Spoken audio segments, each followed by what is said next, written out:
Key Hunters, Chapter 5. "We know you're in here," one of the henchmen growled. "It smells like fear." Evan crouched behind the crates and slid a mirror out of one of the boxes. He leaned it against the wall at the end of an aisle so he could see the whole storage room. Cleo was hiding behind the supply shelf. Evan motioned for her to toss him a few cans of sardines. "What?" she mouthed silently. Evan made a fish face and pointed to the shelves. Cleo nodded. Evan glanced in the mirror. The henchmen were just coming into view. Something smacked into the back of his head. Sardine cans clattered to the floor. He glared at Cleo. "Sorry," she mouthed. The henchmen spun around. "There you are," one of them said. Both henchmen ran down the aisle. Evan could see them in the mirror's reflection. He grabbed the tab on the sardine can and twisted as quickly as he could. He risked a glance up. The men were only a few feet away. He dumped the sardines on the floor. The fish spilled out with a slimy, squishy squelch. One henchman skidded on the slippery fish and fell on his face. The second henchman tripped over him. They both slid into the mirror, which tipped over and smashed into a million pieces.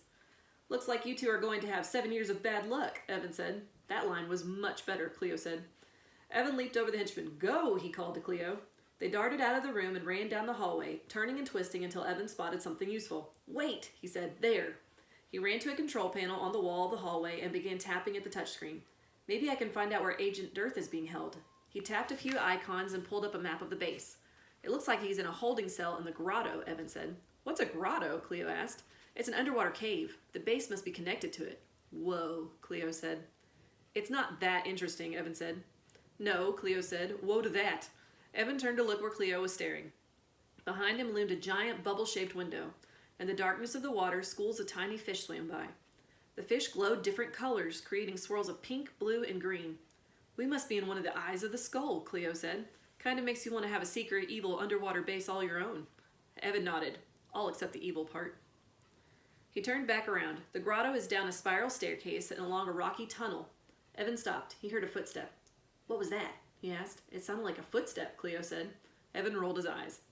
A man rounded the corner. He was dressed in green like the other henchmen, but he was much, much bigger. His arms were thicker than pythons. His fists were like wrecking balls. His head was so large that the henchman helmet looked like it might pop off. "Give up and I will not harm you," the giant said in a deep voice. "I don't think that's a good idea," Evan said. "I have to chase you. I may become upset," the giant said. "You don't want to see me upset." "Actually," Cleo said, "I don't want to see you at all."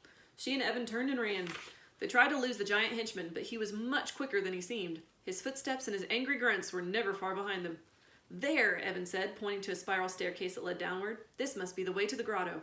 "I have an idea," Cleo said. She pulled the twine from her pocket and tied it to the railing. She strung it through one of the loops on the other side of the staircase and crouched in a small nook. "What are you doing?" Evan asked. "Get him to chase you down the stairs," Cleo said. "Are you crazy?" Evan said. "I'm not going to ask an overgrown bulldozer to come after me." "Just trust me," Cleo said. Evan called out to the henchman. "Hey, giant, I've got your golden goose over here." "No one calls me a giant except my mom," the henchman hollered. He lumbered toward them. Evan darted past Cleo down the spiral staircase. Just as the henchman came near, Cleo yanked on the twine. The strand caught the henchman's foot and he fell forward. His head struck the metal railing and tumbled down the stairs. Evan ran as fast as he could, but the giant kept falling. Evan leaped to the bottom and ducked to the side just in time to miss getting steamrolled by 400 pounds of henchmen. Cleo came down the stairs to find the giant out cold. "The bigger they come, the harder they fall," Evan said. They ran down a rocky tunnel and came to a sliding door. "See your giant henchman falling down the stairs?"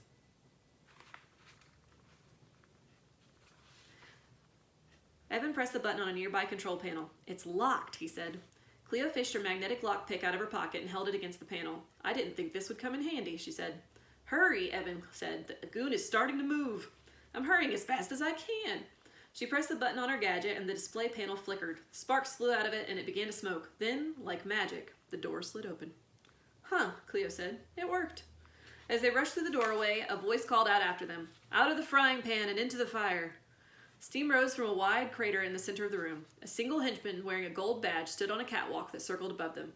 The henchman stalked along the catwalk to a ladder and climbed down. "It took you long enough to get here." The henchman's sharp-heeled boots made a familiar clicking sound on the stone floor. "Miss Crowley?" Evan said. She took off her helmet and her hair tumbled across her shoulders. Somehow, she looked more glamorous than the kids had ever seen her. "I followed you into this book," she said, "just like you followed me into the case of the mysterious moonstone. I'm playing the role of Katrina Ivanovich, the head henchman." "You mean henchwoman," Cleo said. Miss Crowley tapped the badge on her chest. Whatever I am, we're on opposite sides, she said. If I don't try to stop you, the story will be ruined and none of us will get out of this book. But if we stop you, Evan said, I may end up stuck in this book forever, Miss Crowley said, crossing her arms. Many librarians have been lost in books just like this one. No one is sure what happens when you get stuck, whether you're doomed to play out the story over and over every time someone reads the book, or if you're able to continue as the person you've become after the tale ends. What we do know is that the time in our world moves very slowly when we're in a story. What feels like days here will only be a few minutes in our world. Either way, it's scary, Cleo said. Evan nodded and thought about his parents. How would they feel if you just disappeared one day? Then he thought about Miss Hillard. No matter what, they needed to find her. So, Miss Hillard? Miss Crowley tensed. Miss Hillard disappeared into one of these books, she said. I'm her replacement. You're nothing like her, Cleo muttered.